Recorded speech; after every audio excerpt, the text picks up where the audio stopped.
अस्सलाम वालेकुम स्टूडेंट। उम्मीद करता हूँ कल वाला लेक्चर आपको पसंद आया होगा। पहला लेक्चर था बिजनेस टैक्सेशन के हवाले से, जिसमें हमने इनकम टैक्स लॉ की हिस्ट्री पढ़ी है और हमने देखा है कि पाकिस्तान में इनकम टैक्स आर्डिनेंस 2001 चल रहा है। तो आज हम कुछ आगे पढ़ते हैं कि इनकम टैक्स आर्डिनेंस 2001 में क्या है, विद अमेंडमेंट्स आजकल पाकिस्तान में एप्लीकेबल है। तो जो हमारे पास इनकम टैक्स आर्डिनेंस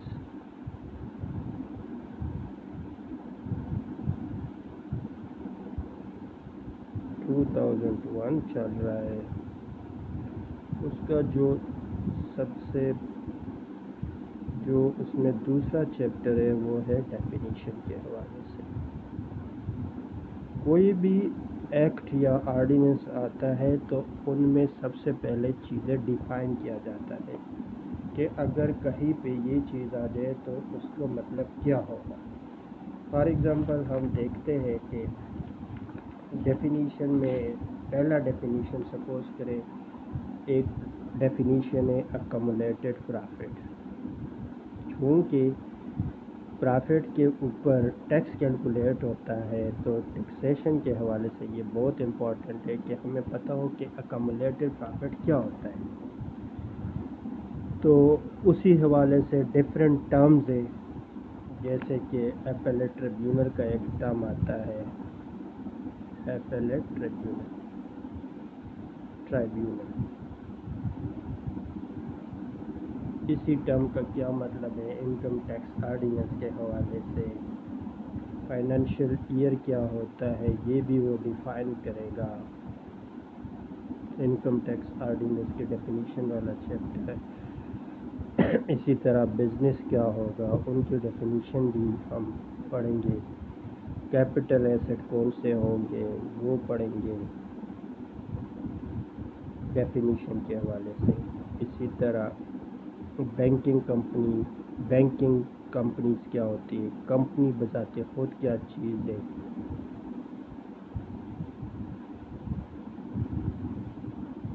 इसी तरह असेसमेंट ईयर क्या होता है,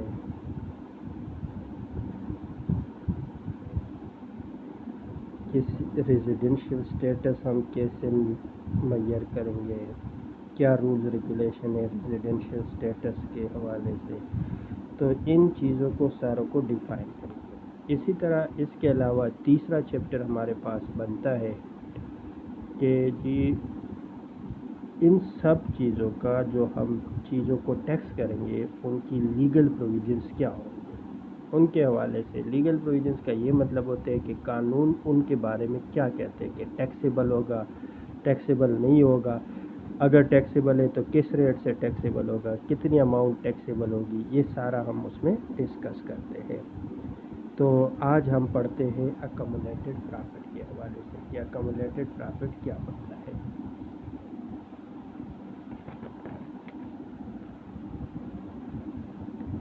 अक्यूमुलेटेड प्रॉफिट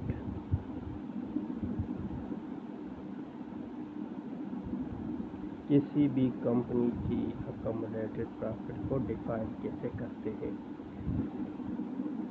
तो कोई भी कंपनी हो, उनके जितने भी रिजर्व हो, रिजर्व ऑफ एनी टाइप, किसी भी टाइप का रिजर्व होगा उनको हम अक्यूमुलेटेड प्रॉफिट कहते हैं। दूसरा, all the profits before the date of distribution of dividend, जब तक हमने उनमें से डिविडेंड नहीं दिए उससे पहले जितनी भी प्रॉफिट होगी वो हमारे पास अक्यूमुलेटेड प्रॉफिट कंसिडर होगा। लेकिन इन केस अगर कोई कंपनी लिक्विडेट हो जाती है, इन केस ऑफ लिक्विडेशन तो शायद आप जानते होंगे, नहीं जानते تو جب کمپنی کے جو آنر ہوتے ہیں وہ کمپنی ختم کرنا چاہ رہے ہیں تو اسی سچویشن میں کمپنی کی جو ورتھ ہوتی ہے at the time of liquidation, ختم کرنے کے ٹائم، تو are it trust all profits up to the date of all profits up to the date of liquidation وہ کنسیڈر کیا ہوں گے، وہ اکمولیٹڈ پرافٹ کنسیڈر ہوں گے۔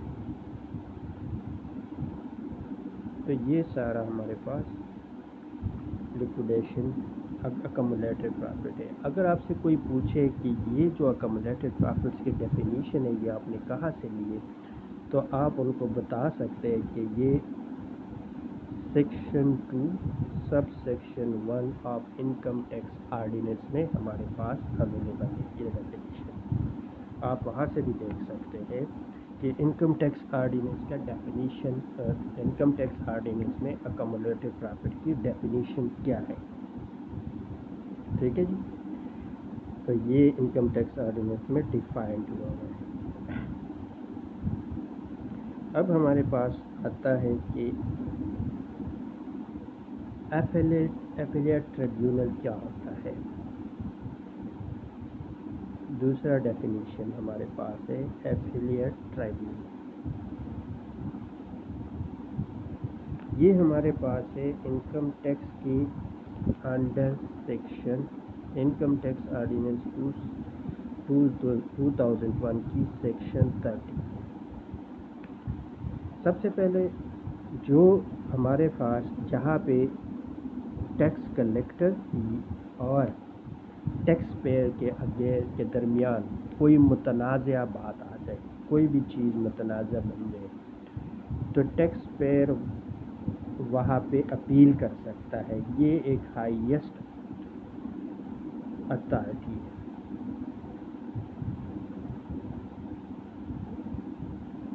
ٹو اپیل، جہاں پہ ہم اپیل جمع کر سکتے ہیں، یہ ہائیسٹ اتھارٹی ہے انکم ٹیکس کا انڈر انکم ٹیکس آرڈیننس 2001، جہاں پہ ہم اپیل اپنا جمع کر سکتا ہے۔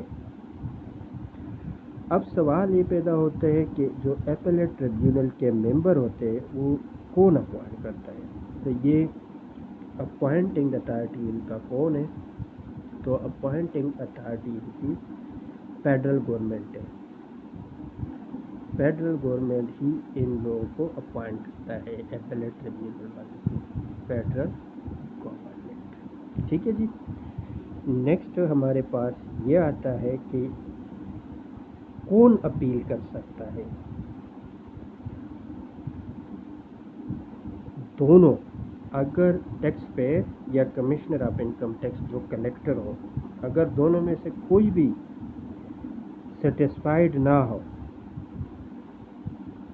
ود دا کمشنر اپیل، تو وہ پھر اپنا کیس ایپلیٹ ٹریبیونل میں، سب سے پہلے آ کر کوئی بھی چیز متنازع بن جاتی ہے تو سب سے پہلے اپنے کمشنر اپیل جو ہے ان کو اپیل جمع کرنا ہے۔ لیکن اگر وہاں سے بھی آپ کو جو ڈیسیجن ملتا ہے وہ انسیٹسفائیڈ ہے تو پھر آپ ایپلیٹ ٹریبیونل کے پاس چلے جاتے ہیں، اور ان کا بیسک فنکشن کیا ہے، اس کا مطلب ہے کہ ایپلیٹ ٹریبیونل کا بیسک فنکشن کیا ہے، to hear the appeal against the decision of commissioner appeal, کہ کمشنر نے جو اپیل کیے، جو انہوں نے ڈیسیجن دیے، اس کو سننے کے لیے یہ قائم کیا گیا ہے۔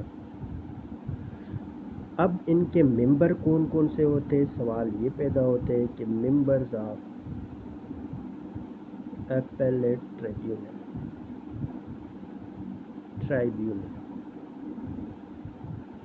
تو دو طرح کے ممبرز ہوتے ہیں، ایک ہوتے ہیں جوڈیشل ممبر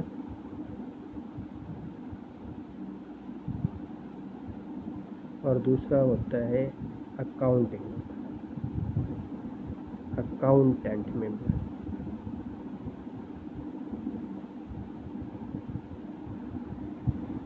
ٹھیک ہے جی، اور ان میں سے جو ہیڈ کرتا ہے ایپلیٹ ٹریبیونل کو اس کو چیئرمین کہا جاتا ہے، اور چیئرمین جو ہے نا اس کو کون اپوائنٹ کرتا ہے، فیڈرل گورنمنٹ۔ चेयरमैन कौन अपॉइंट करता है? FG, federal government. ठीक है, ये हमारे पास अपीलेट ट्रिब्यूनल के हवाले से हमने बात कर दी। ये कौन से सेक्शन में? तो under section 130 of income tax ordinance 2001। Next हमारे पास आते हैं अप्रूव्ड ग्रेजुएटी।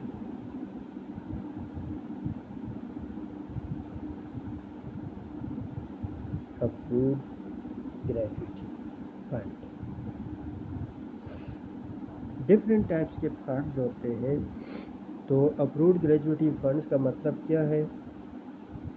ऐसे फंड जो अप्रूव किया होता है commissioner of, approved by commissioner under part 3 of six schedule, under part 3 of six schedule of income tax ordinance 2001। जहाँ पे भी मैं बात करता हूँ किसी भी सेक्शन के हवाले से, तो इसका मतलब क्या होगा कि ये इनकम टैक्स ऑर्डिनेंस के इनकम टैक्स ऑर्डिनेंस 2001 का ही सेक्शन है। अप्रूव्ड ग्रेजुएटी डिफाइन कहाँ पे है? तो ये डिफाइन है सेक्शन 2 और सब सेक्शन 3 में। ग्रेजुएटी क्या होता है? ग्रेजुएटी वो वाली अमाउंट होती है जो lump sum at the time of retirement lump sum amount employees को मिलते हैं, वो ग्रेजुएटी फंड होती है। ठीक है,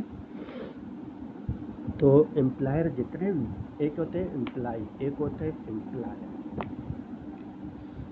employ and employer, service provider employee होते हैं, टू होम सर्विसेज प्रोवाइडेड, जिनको सर्विस प्रोवाइड किया जाता है वो एम्प्लॉयर होता है। तो जितने भी एम्प्लॉयर्स होते हैं वो एक फंड क्रिएट करते हैं for the future benefits of employee, that is called gratuity fund. फिर वो ग्रेजुएटी फंड अप्रूव करने के लिए कमिश्नर और इनकम टैक्स को एप्लीकेशन देते हैं, और कमिश्नर ऑफ इनकम टैक्स जो procedure part 3 of six schedule income tax ordinance 2001 में गिवन है, उसको फॉलो करते हुए उसको अप्रूव करते हैं। फिर उसको हम कहते हैं अप्रूव्ड ग्रेजुएटी फंड। ये किस लिए किया जाता है, किस लिए अप्रूव किया जाता है? क्योंकि उनके टैक्सेशन में उनको बेनिफिट मिलती है, फिर उनका इनकम टैक्स के लिए ये अमाउंट एग्जाम्प्ट होती है। That's why approved gratuity fund discuss होती है। तीसरा हमारे पास है अप्रूव्ड सुपर इनोवेशन फंड। ये हमारा आज का लास्ट डेफिनेशन है, इसको हम पढ़ के फिर हम इंशाल्लाह कल मिलते हैं। ठीक है, कल इंशाल्लाह फिर हम मिलेंगे इंशाल्लाह।